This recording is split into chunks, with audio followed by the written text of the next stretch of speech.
Hi folks, it's Mr. Dupuis. I just want to kind of give you guys a bit of maybe a review as to how to go about your Unit 3 ISP assignment. Some of you seem to be struggling with using the Books of Remembrance website. These two links that I provided on your assignment sheet, the Books of Remembrance and the Veterans Affairs Virtual War Memorial, kind of one and the same. They do essentially the same thing. The one is a little bit easier to use, the Books of Remembrance website. So what I've done is I've just kind of gone through and done a little search for you to kind of show you how this works. The easiest way, rather than typing in a random name, that's going to be very difficult for you to do. The easiest way to go about this is to do a year of death. You can imagine there'd probably be a lot of deaths towards the end of the war, so that's why I've chosen 1944. You can choose any year during the wars from 39 to 45, it's up to you. I decided just to pick 44. So I clicked on that. What it does is it brings up a whole slew of names in alpha order. I mean, you're going to find 19,000 people died in that 1944 year.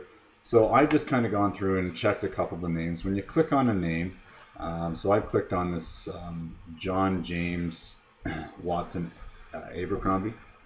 And what comes up is this. So it tells you the year he died, and it tells you some very basic information.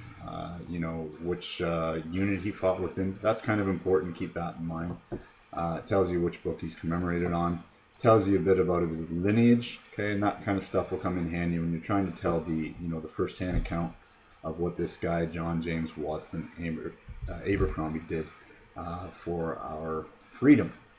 It also tells you where he's buried. And it typically will give you a picture or two of this character. So that's oftentimes what you're going to find when you're going through the Canadian Virtual War Memorial. It basically gives that first-hand account of the very basics of this. So that's not going to be enough to make an assignment around. So what I've done is I've just taken his name and I've Googled it.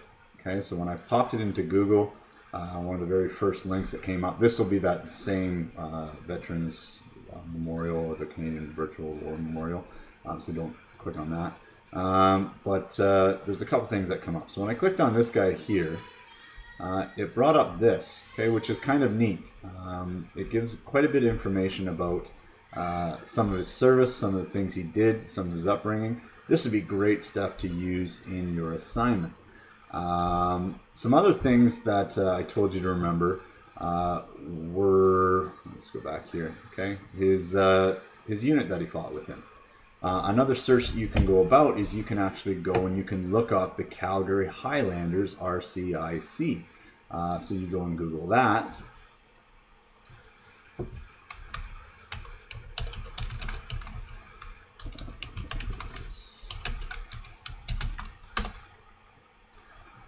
Okay, and you've got a whole slew of sources that you can now use. Again, avoid Wikipedia. It's not a great source for a number of reasons. Okay, but you can look at the different things that his unit would have been involved in. You want to obviously focus on, so we go back to this document, okay, and it shows us kind of his service record and the things he did. So you may want to look up these specific dates, okay, to kind of get an account of what this one man, Private John James Watson Abercrombie, did during his time with his unit.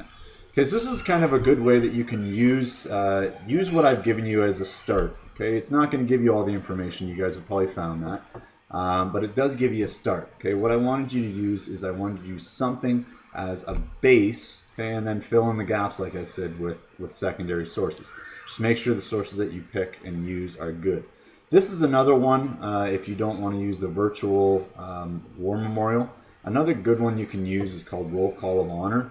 And it does essentially the same thing. It'll tell you the regiment they did. Sometimes in certain names it'll give you the service details of the person.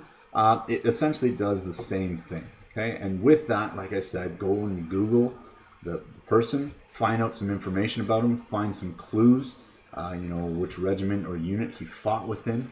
Okay, type that into Google, look that up, look up the specific dates that they were involved, and that should help you guide your research. Okay.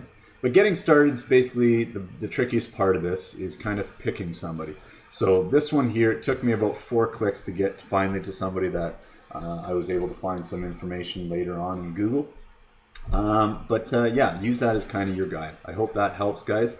I look forward to seeing these primary document researches that you're doing. Again, the format that you choose to do it in, you can do it in a variety of formats as long as you meet the requirements of it being approximately 500-word report about a specific person and give basically their story, tell their story, because they're no longer with us. So I hope that helps, and yeah, thanks.